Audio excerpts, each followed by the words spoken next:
e razão. Geralmente, quando ouvimos essa sentença, temos a ideia de que fé e razão são duas formas antagônicas de contemplar o conhecimento e a verdade em torno da experiência da vida. Mas você sabia que René Descartes fez o uso de sua razão para tentar provar a existência de Deus e da alma? Entenda melhor essa história aqui comigo neste vídeo.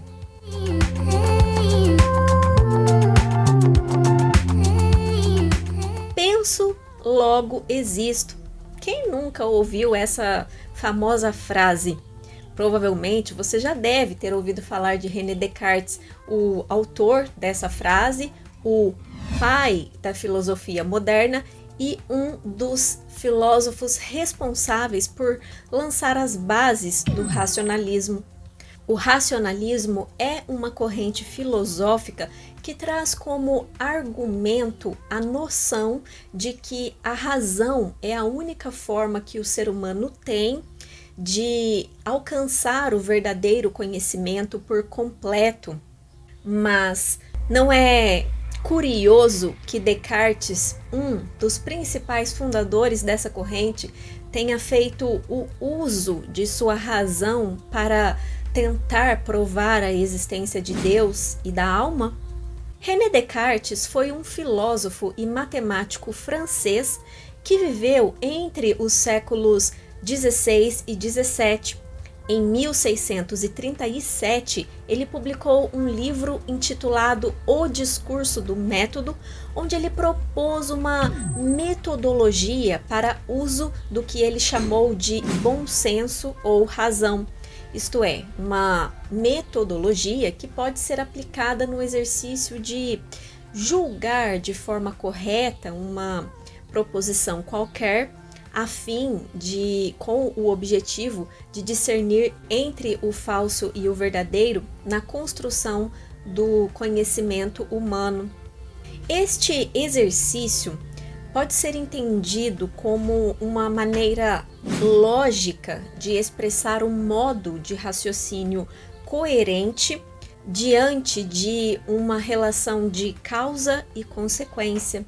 Se uma pessoa tem pressupostos, hipóteses e conclusões que levam essa pessoa a ter uma ideia sobre algo que ela acredita ser verdade, esses pressupostos, essas ideias e conclusões não podem se contradizer entre si.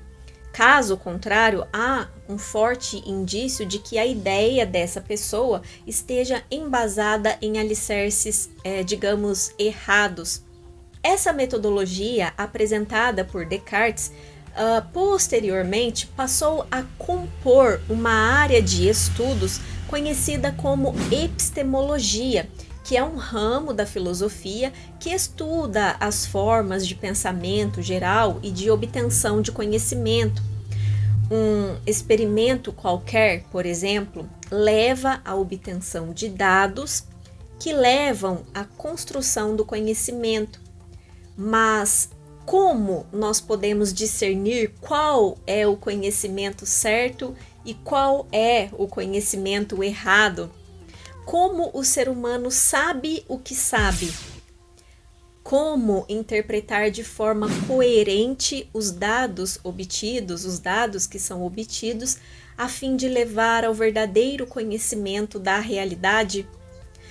Se diferentes pessoas defendem ideias diferentes acerca de um mesmo assunto, por exemplo, como é possível discernir quem está com a razão ou quem detém o conhecimento correto sobre aquele assunto? Tentando responder a essas questões, Descartes publicou o Discurso do Método, onde defendeu uma metodologia que ele acreditava ser o caminho correto para a construção do nosso conhecimento e das nossas verdades. Resumidamente, o método cartesiano foi dividido em alguns passos. O primeiro passo é a dúvida.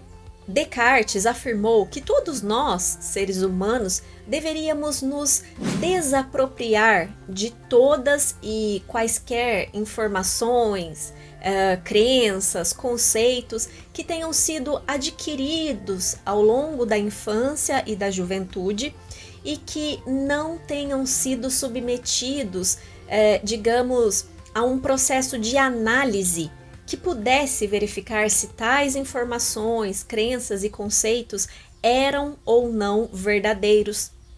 Seria, portanto, necessário duvidar, analisar, pensar e repensar inúmeras vezes.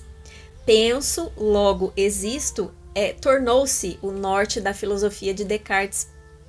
A dúvida nos leva a questionamentos e dificuldades que deveriam ser fracionados em tantas parcelas quantas fossem necessárias para que pudéssemos solucionar cada um deles. Neste processo, seria necessário conduzir e organizar os pensamentos, questionamentos e dificuldades por ordem de complexidade, sendo que a resolução deveria se dar dos tópicos mais simples e mais fáceis de serem compreendidos e solucionados aos tópicos mais complexos em um intervalo crescente de progresso. Após estas etapas, deveríamos dar início a um processo de revisão com o objetivo, por fim, de verificar se todos os questionamentos foram respondidos e solucionados adequadamente.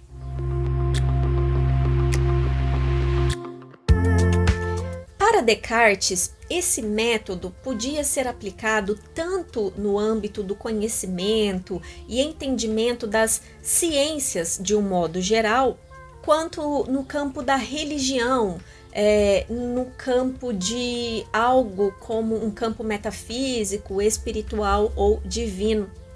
O próprio Descartes, embasando-se em seu método, tentou provar a existência de Deus e da alma, as únicas coisas que na visão cartesiana eram de fato reais. Descartes é um dos símbolos do racionalismo e é, no mínimo, irônico que a razão tenha sido apontada como um caminho alternativo e mais confiável que a fé, uma asserção que não condiz com uma análise da obra de Descartes. No livro O Discurso do Método, o filósofo francês relatou que o seu princípio norteador ao longo da vida passou a ser a busca pela verdade. Essa busca pela verdade ocorreu tanto no campo da ciência quanto no campo da religião. O livro de Descartes foi dividido em 5 partes. Na 4ª parte, Descartes começa a relatar como ele utilizou esse racionalismo, seu método cartesiano, no campo da religião. Resumidamente, muito resumidamente, Descartes acreditava que o próprio processo da dúvida era um indício de que a natureza humana é imperfeita. Por ser imperfeita, justamente por ser imperfeita, Descartes acreditava que a natureza humana provinha de uma natureza superior, a qual seria realmente perfeita, onde não existia qualquer dúvida. Descartes concluiu que essa natureza perfeita e superior era Deus e que o ser humano provinha de Deus e não poderia subsistir em nenhum momento sem ele. Para quem tiver a curiosidade de ler o trabalho de Descartes por completo, vou deixar um link para o livro na descrição do vídeo. Se você ficou com alguma dúvida, deixe sua opinião, sua dúvida nos comentários. Se você gostou do vídeo, dê aquele like e inscreva-se no canal. Um grande abraço e até a próxima!